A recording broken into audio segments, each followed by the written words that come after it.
Nature. Bonjour. Carte bleue. C'est nous. C'est la téléboutique achat avec Raph et Anita. Bonjour Anita. Oh, bonjour, Raph. Qu'est-ce qu'on a dans notre téléboutique d'achat aujourd'hui? En fait, c'est une siège à camping. Anita, vous êtes naïve. Observez donc, il se déplie de cette manière et certes, il ressemble furieusement à un siège de camping, mais c'est bien plus, chers téléspectateurs. Ceci a été tout de même créé en collaboration avec l'armée américaine et la CTU. Et oui, Anita, ce que vous touchez actuellement a été conceptualisé par Jack Bauer lui-même. Je vous en prie, prenez place, car c'est en fait un observatoire. D'ici, on voit le monde, car si je me retourne, eh bien, c'est un autre monde qui s'offre à moi. Et je le retourne encore et... Oh, Anita, je vous retrouve. Avoir ce siège avec vous, c'est un petit peu être chez vous. Et chez vous, c'est quoi, Anita? C'est lire une bonne BD, hein? Une bonne bande dessinée.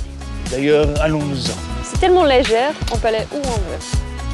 Vous allez oublier mes sœurs jumelles, bien sûr. J'aime l'humour, c'est aussi une forme d'art.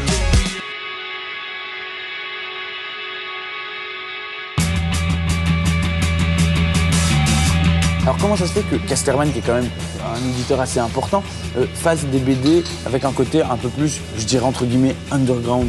Moi j'étais à l'époque en charge d'un festival rock qui s'appelle Rock en scène et je rencontre Louis Delas qui se présente à moi comme étant effectivement le patron de Casterman et mon premier réflexe a été de lui dire, vous savez, la BD c'est pas très rock'n'roll en ce moment et je trouve que depuis les années 80 on a un peu perdu l'esprit rock de la BD. Quoi. Voilà. Ouais.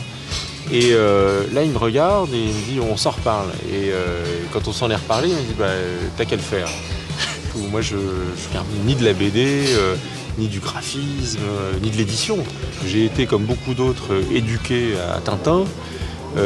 J'ai été ensuite rééduqué à la revue Métal Hurlant à l'époque. Ouais. Et puis aussi Pilote.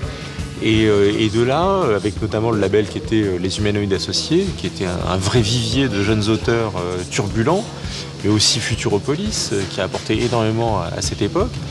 Et puis j'ai perdu de vue la bande dessinée au début des années 90. Et en fait, j'ai une sorte d'amnésie. Et je crois que c'est bien. Il y a un trou. Voilà. Et en fait, j'ai profité de cette amnésie qui a duré 15 ans pour me dire, et maintenant j'ai envie de quoi? Et donc j'ai redécouvert la bande dessinée. Je me suis posé des questions en me disant le manga c'est quoi? Tout le monde en parle mais ça m'est passé au-dessus de la tête. Moi, je connaissais pas. Donc j'ai découvert ça, je dis mais c'est d'une puissance extraordinaire. Moi qui avais été plutôt éduqué aux comics américains, j'ai souhaité proposer une bande dessinée qui soit pas japonaise, qui soit pas du manga, ni même qui tente à ressembler à du manga, mais qui soit une bande dessinée faite par nous, comme on a envie de la faire. Transportable entre guillemets. Exactement. On est allé chercher des auteurs là où ils étaient, et moi j'ai beaucoup utilisé Internet pour les trouver, parce que j'avais pas mon annuaire des auteurs en me disant tiens, celui-là est... Voilà. Et puis il y en a d'autres qui sont arrivés à nous, comme ils le font avec n'importe quel éditeur. Alors question très con et un peu naïve, mais est-ce que les dessinateurs travaillent sur ce format-là, ou alors est-ce qu'ils travaillent sur un format plus grand et puis alors il est diminué?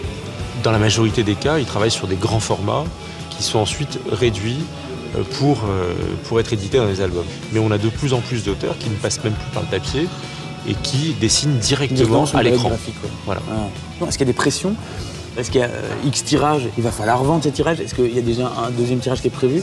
Je suis pas arrivé avec un revolver sur la tempe. Ouais. On m'a dit tu vas faire ça et il faut que ça marche. Casterman est éditeur. Ils ont décidé de prendre un risque, mais de prendre un risque qui est mesuré dans le sens où on a le sentiment de savoir où on a envie d'aller et surtout on me laisse le temps d'y aller. Donc la seule pression que j'ai, c'est celle que je m'impose, qui est ma volonté de faire plaisir aux auteurs et surtout de faire plaisir à un maximum de lecteurs. Au-delà de ça, on prend que du plaisir.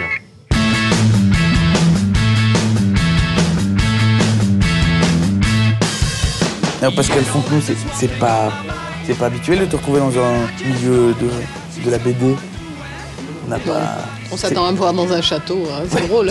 C'est con, hein. Comme ici. Ça, ouais. C'est la première collaboration avec, Ouais. avec un dessinateur? Ouais. Mais bon, c'est pas n'importe quel dessinateur et c'est pas n'importe quelle forme de BD non plus. Puisque l'idée, moi j'appartiens quand même à un genre littéraire qui est aussi en marge, qui est la littérature noire. Donc ça, c'était aussi, la BD étant un genre en marge de la littérature aussi, et cette collection, ce label étant en marge de la BD. Et puis une grande liberté quand même de création, puisqu'on n'est pas marqué par une collection, donc on ne doit pas correspondre à un style, puisqu'on peut faire ce qu'on veut. Ouais. Et donc, et moi j'ai fait ce que je fais d'habitude. À savoir ce que tu veux. Enfin, d'une part ce que je veux, mais surtout de travailler comme ça. D'abord sur Bruxelles, qui est une ville que j'aime beaucoup, et sur les coulisses de Bruxelles. Ouais. Et aussi sur des personnages qui sont un peu cassés et qui ont des ambitions très au-delà de leurs possibilités. Qu'est-ce que ça fait d'avoir ces personnages représentés? Est-ce qu'on se dit, ah oui, je ne l'avais pas vu comme ça? C'est une vraie collaboration, donc on les a peaufinés ensemble quelque part. Donc moi j'en avais une idée, plus ou moins, et donc lui m'a proposé des dessins, et effectivement on a réussi, alors bon, un peu plus comme ça, et finalement on a réussi à trouver un personnage qui nous convenait à tous les deux. C'est le dessinateur qui avait envie de faire une BD avec moi, qui avait envie de faire une BD aussi à Bruxelles, ville qu'il avait découverte, dont je lui avais parlé et montré. Et lui, c'est parce qu'il avait déjà découvert tes romans? Oui, on se connaissait avant, et donc il aimait bien ce que je faisais, le regard que je porte sur les choses, et donc il avait envie de travailler avec moi. Le travail d'écriture littéraire, c'est un travail extrêmement solitaire. On est tout seul avec son ordinateur.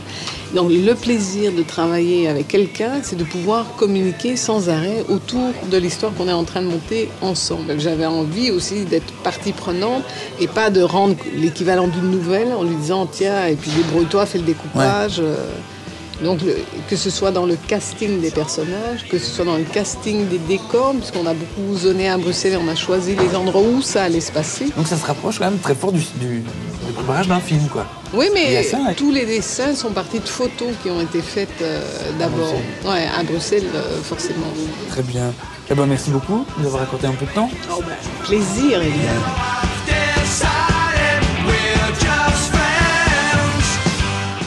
Mon bon Viravang, quand tu es en Belgique, c'est un peu le... Enfin, il y a un gros passé BD. Oui. Est-ce qu'il y a des auteurs de BD belges qui t'ont inspiré, ou est-ce que il y a... J'en ai lu pas mal. Franquin, ouais. Énorme. Les périodes 70s, tu vois, quand il était au pinceau et tout. Moi, j'ai bouffé ça quand j'étais môme. Ouais, le franco-belge, ça m'a bercé quand j'étais môme. Moi, j'ai appris à dessiner avec Lucky Luke, tu vois, avec Maurice. Ouais. J'adore ce mec. C'était encore la période cigarette. Ouais, c'était pas la paille, ce truc politiquement correct, ridicule. Justement, dans l'histoire, ils se battent contre les choses établies, tu vois, genre ça parle un peu de la mort du rock et comment faire renaître le rock. Quand on dit le rock est mort, en fait, c'est que il n'y a plus rien d'intéressant, quoi, tu vois. Comme on pourrait dire la BD c'est mort quand il n'y a rien d'intéressant, tu vois. Mais le truc, c'est de revenir au plaisir, que ce soit le rock ou la BD, c'est au plaisir de lire des BD, d'écouter. Au plaisir de la faire aussi. Enfin, cette BD, elle a une histoire, quoi. Tu vois, moi, ça fait 10 ans que je trimballe ce projet et ça faisait longtemps que j'étais un peu je connaissais les gens du milieu et tout, mais j'ai pas été super persévérant, quoi. Il y a un coup de bol qui a fait que... Ça, c'est ta première grosse sortie. Ouais, en BD, ouais. C'était un fanzine à la base. Ouais. Et c'était un petit fanzine et c'est ressorti.